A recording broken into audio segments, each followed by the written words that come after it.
Hello everyone, welcome to my YouTube channel. আমি অনুশ্রী।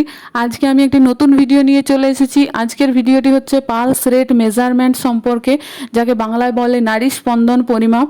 তো এই পালস রেট বা যাকে হার্ট রেটও বলা হয়, এটা বাড়িতে বসেই আপনারা পরিমাপ করতে পারেন। আপনারা হয়তো সকলে খেয়াল করেছেন, ডাক্তারেরা প্রথমেই পালস রেট চেক করেন। পালস রেট যদি ঠিকঠাক না থাকে, তার মানে বুঝে নিতে হবে শরীরে কোনো সমস্যা আছে।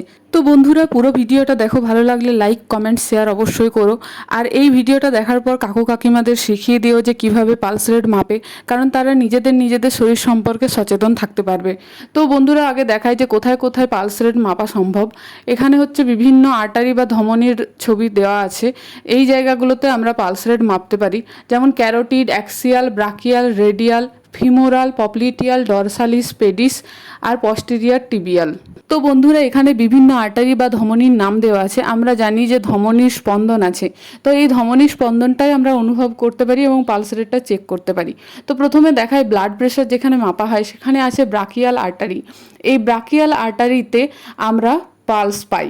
তো এই ব্রাকিয়াল আর্টারি যেটা আপার আর্মে আছে, এটা ধীরে ধীরে দুটো ভাগে ভাগ হয়ে যায়। দুটো ভাগে ভাগ হয়ে একটা বুড়ো আঙুলের দিকে চলে গেছে, একটা কড়ি আঙুলের দিকে চলে গেছে।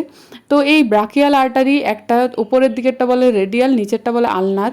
এই রিস্টের কাছে মানে রেডিয়াল আর্টারিতে সব থেকে ভালো পালসটা অনুভব করা যায়, কারণ এখানেই বডির সব থেকে ফ্যাট আর মাসেলটা কম থাকে।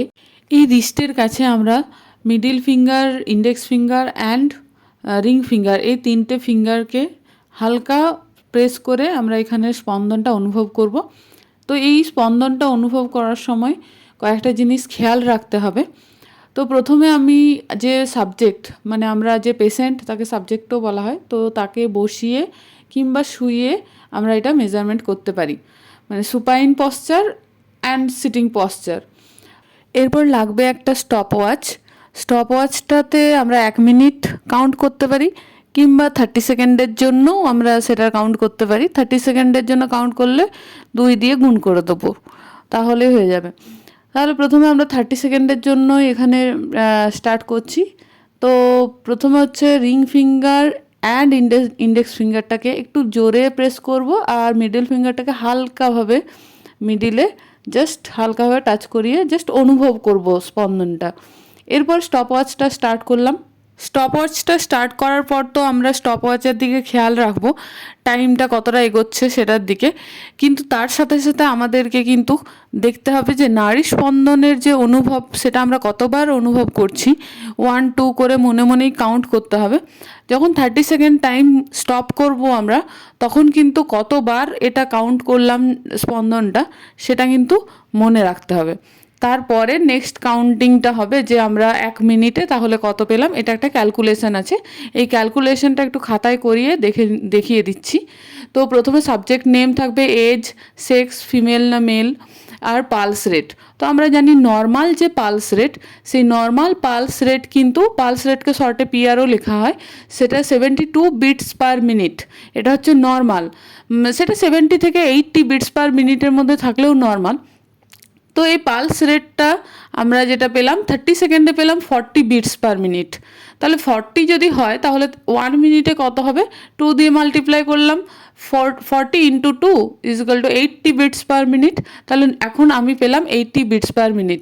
তার মানে যার আমি মাপছি পালস রেট, তার এখন নর্মাল পালস রেট আছে। এটাই আমি রেজাল্ট পেলাম। এটা তো আমরা দেখলাম রেডিয়াল আর্টারিতে।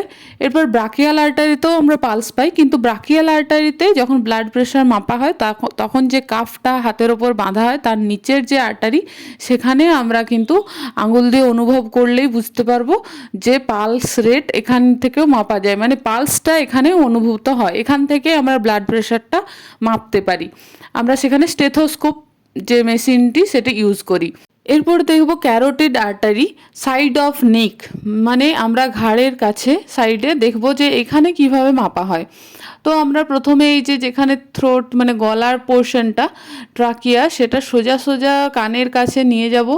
একটা লাইন, মানে মনে মনে একটা লাইন ড্র করব, আর কানের উপর থেকে নিচের দিকে যেখানে মিট করছে এই পোর্শনটাতে দেখুন দুটো ফিঙ্গার দিয়ে আমরা হালকাভাবে প্রেস করে এটা অনুভব করব। তো বন্ধুরা দুটো দিকেই, তো গলার দুটো দিকে একসাথে প্রেস করবেন না, নইলে পেশেন্ট কিন্তু অজ্ঞান হয়ে যেতে পারে, যে সাবজেক্ট সে কিন্তু অজ্ঞান হয়ে যেতে পারে। এরপর আমরা দেখব যে পরেরটা, যে ফিমোরাল আর্টারি, যেটা নিয়ার পেলভিস বোন, এই পোর্শনটাতেও আমরা পাই পালস রেট। এছাড়াও আরেকটা আর্টারি হচ্ছে পপলিটিয়াল, এটা নিয়ের ব্যাক সাইডে থাকে, এইখান থেকেও আমরা পালস পেতে পারি। নেক্সট আসছে যেটা dorsalis pedis, over the instep of foot, মানে হচ্ছে যে পায়ের পাতার ওপরে এই পোর্শন যেখানে দেখতে পাচ্ছেন এখানে মাপতে পারি। তাছাড়া পস্টিরিয়র টিবিয়াল মানে লোয়ার লিম্ব, মানে আমরা দেখতে পারি এই গোড়ালির ওপরের পোর্শন, এখান থেকেও আমরা মাপতে পারি। তখন পর্যন্ত আপনারা দেখছেন যে আমরা আঙুলের সাহায্যে স্পর্শ করে পালসটা অনুভব করছি। এছাড়াও যে মেশিনগুলো পাওয়া যায় বিভিন্ন রকম, তার মধ্যে পালস অক্সিমিটার একটি, যেখানে অক্সিজেন লেভেলটাও মাপা যায়, তার সাথে পালস রেটটাও। এর ব্যবহার জানতে চাইলে আমাকে কমেন্টে জানাবেন, আমি এর ভিডিও নিয়ে আসবো। এখন আমরা অ্যাডাল্টদের ক্ষেত্রে দেখলাম, এবার বাচ্চাদের ক্ষেত্রে মানে ইনফ্যান্টদের ক্ষেত্রে দেখব যে ব্রাকিয়াল পালস মাপা হচ্ছে, কিংবা তাদের চেস্টের যে হার্ট রেটটা স্টেথোস্কোপ দিয়ে ডাক্তাররা মাপেন, কিংবা তাদের যে পায়ের কাছে যে থাই পোর্শন সেখান থেকেও মাপা যায়। তো বন্ধুরা আজকের ভিডিও এই পর্যন্তই। যদি আপনাদের ভালো লেগে থাকে ভিডিওটি অবশ্যই কমেন্টে জানাবেন, লাইক শেয়ার সাবস্ক্রাইব অবশ্যই করবেন। হার্ট রেট বাড়লে কি হতে পারে বা কমলে কি হতে পারে সেই সম্পর্কে পরের ভিডিওতে নিয়ে আসবো। দেখা হচ্ছে পরের ভিডিওতে। টাটা।